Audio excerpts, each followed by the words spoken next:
तो चलिए शुरू करते हैं। तो व्यूवर्स, हमारा ये कोड में एक्चुअली एरर है, इसलिए एरर दे रहा था ये। तो ये कोड जो है वो मैं इसको फिर से लिखवा दूंगा। ये कोड फिर से मैं लिखेंगे आगे जाके। लेकिन फिलहाल यहाँ पे आके कंट्रोलर में हम क्रॉस ओरिजिन लगा लेंगे। @CROSS cross origin. और क्रॉस ओरिजिन लगाने के बाद हम ओरिजिन को स्टार कर देंगे। जो यहाँ पे ओरिजिन होगा, मतलब कोई भी रिक्वेस्ट करे तो उसको हम स्टार लिख देंगे, तो कहीं से भी हमारा रिक्वेस्ट आएगा।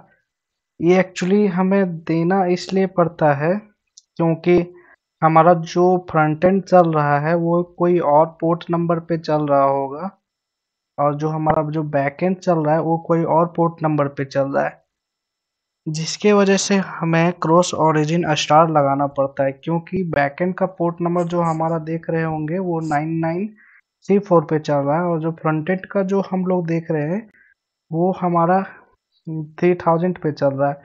तो जो बैकएंड का ओरिजिन हो गया वो डिफरेंट है, और जो फ्रंट एंड का ओरिजिन है वो डिफरेंट है। तो उस केस में हमें यहाँ पे अगर हमको रिक्वेस्ट की कौन मार रहा है, 3000 वाला रिक्वेस्ट मार रहा है किसको, रिक्वेस्ट मार रहा है किसको, 9122 वाला पोर्ट नंबर को। तो उस केस में हमें क्रॉस ओरिजिन स्टार देना पड़ेगा। ठीक है, जब ये क्रॉस ओरिजिन हम स्टार दे देंगे तो हमारा प्रोग्राम एग्जीक्यूट करेगा। बट आप बोलोगे कि एरर पहले क्यों दे रहा था, क्रॉस ओरिजिन लिख रहे थे फिर भी। तो एरर एक्चुअली हमारा इस वाले जो है ऐसे करके कॉन्फ़िगरेशन लिखना पड़ता है, जो हम लोग बार बार सारा कंट्रोलर में ना लिखें। तो इसके वजह से कुछ हम लोग ऐसे लिख देते हैं ताकि ये सही से काम करे। तो ये कोड में एक्चुअली थोड़ा सा एरर था, जिसके वजह से आपको ऐसा एरर देखने को मिल रहा था। तो आप हमारा प्रोजेक्ट से अगर सारा कुछ देख रहे हैं तो मेक श्योर जो इस वाला कोड है, ये कोड है, इस कोड को आप रिमूव कर लें। और रिमूव करते के साथ ही आपका क्या होगा, प्रोजेक्ट रन करेगा। चलिए देखते हैं आप फ्रंट एंड में जाके।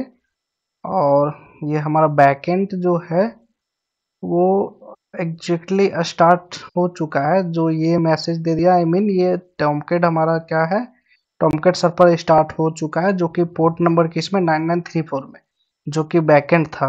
और जो कि फ्रंट एंड हमारा चल रहा है ये पोर्ट नंबर 3 पे चल रहा है। और अभी तक आप देख रहे होंगे कि ऐसा टाइप का हमें एरर देखने को मिल रहा था। अब हम यहाँ पे ईमेल आईडी चेंज करेंगे ताकि एरर हमें देखने ना मिले।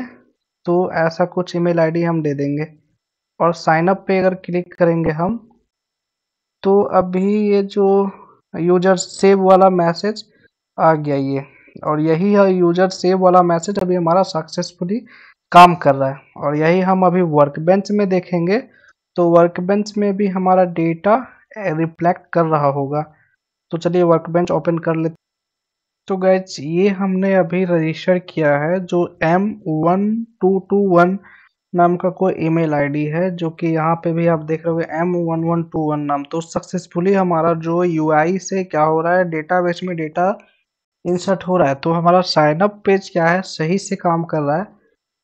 तो अगले वीडियो में हम लोग देख पा रहे होंगे कि जो वैलिडेशंस वगैरह हम लगा रहे हैं, जैसे कि अभी हमारा ये यूजर ऑलरेडी रजिस्टर्ड है, और फिर अगर हम साइन अप पे क्लिक कर दें तो एरर आ रहा है। बट यहाँ पे हम एरर देख रहे होंगे, तो एरर जो आ रहा है वो 500 है, इंटरनल सर्वर एरर। और जो इंटरनल सर्वर एरर में आ रहा है, सर्वर एरर में यहाँ पे देखिए सर्वर में कुछ एरर आ रहा है। वो एरर क्या है वो भी अभी जस्ट दिखा दे रहा हूँ। एक्चुअली जो यूजर है वो हमारा रजिस्टर हो चुका है, तो ये एरर है। तो जब भी ऐसा एरर आ जाए तो एरर ना दिखाए, तो वो यहाँ पे बैक फ्रंट एंड में मैसेज दिखा दे कि जो हमारा यूजर है वो ऑलरेडी रजिस्टर्ड है। तो ऐसे के लिए हमें ये सब वैलिडेशंस वगैरह लगाना पड़ेगा, और पासवर्ड वगैरह स्ट्रॉन्ग रखना है। और जब ये ईमेल आईडी का पैटर्न सही होगा तो यहाँ राइट कलर वगैरह टिक, तो ये सब वैलिडेशंस लगाएंगे। अगर टिक वगैरह नहीं भी रहा तो कोई दिक्कत नहीं है। बट अनफॉर्चुनेटली जैसा जो मैसेज मिल रहा है हमें वो ना मिलना चाहे, तो वो उसके लिए। तो ये एक्जियोस एरर है। तो अभी क्या एरर आ रहा है, बैड रिक्वेस्ट एरर है। और जो कि एरर आप देख पा रहे हैं बैकएंड से जाके, और यहाँ पे भी आपका रिस्पॉन्स में एरर कहीं दिख रहा होगा, 500 स्टेटस एरर का है और इंटरनल सर्वर एरर है ये।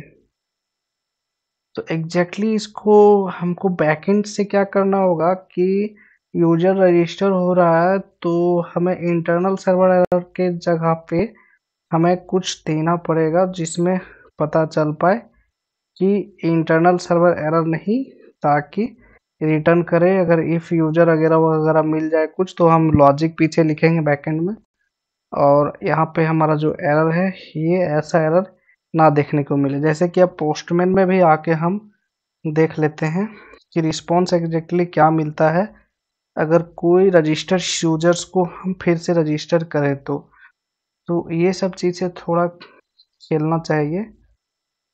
पोस्टमैन हमारा ओपन हो रहा है, तो पोस्टमैन हमारा ओपन हो चुका है, और ये पोस्टमैन में जो रिक्वेस्ट है हमारा यूजर क्रिएट का ही है, और ये भी यूजर क्या है ऑलरेडी हमारे डेटाबेस में है। तो इस यूजर को अगर हम सेंड करते हैं तो हमारे पास इंटरनल सर्वर एरर आ रहा है, जो कि ये हमारे पास अभी यहाँ पे इसका डुप्लीकेट एंट्री होगा। तो यहाँ पे मेरा कहने का मतलब ये है कि हमें इस यूजर्स को, देखिए ये अभी ये डुप्लीकेट यूजर दे रहा है, ठीक है। तो इस यूजर को हमें पकड़ना है और डुप्लीकेट एंट्री वाला रिस्पॉन्स में हमें भेजना है, ठीक है। इस वाले चीज को हमें रिस्पॉन्स में भेजना है। तो ये एक्चुअली जो एरर है वो इस टाइप का एरर है जो कि यहाँ से मिल रहा है हमें, एड एसक्यूएल एक्सेप्शन, ठीक है। तो ये यूजर में हम आ जाएंगे, और यूजर में आने के बाद यूजर सर्विस वगैरह जो क्रिएट कर रहे हैं ये इम्प्लीमेंटेशंस में आ जाएंगे, राइट। या ये ऑलरेडी यूजर रजिस्टर्स का जो है वो ये चेंज कर देंगे। तो इसको हम लोग देखेंगे कल कि कैसे कर पा रहे होंगे गाइज। तो चलिए आज के लिए इतना ही, फिर मिलते हैं नेक्स्ट वीडियो में।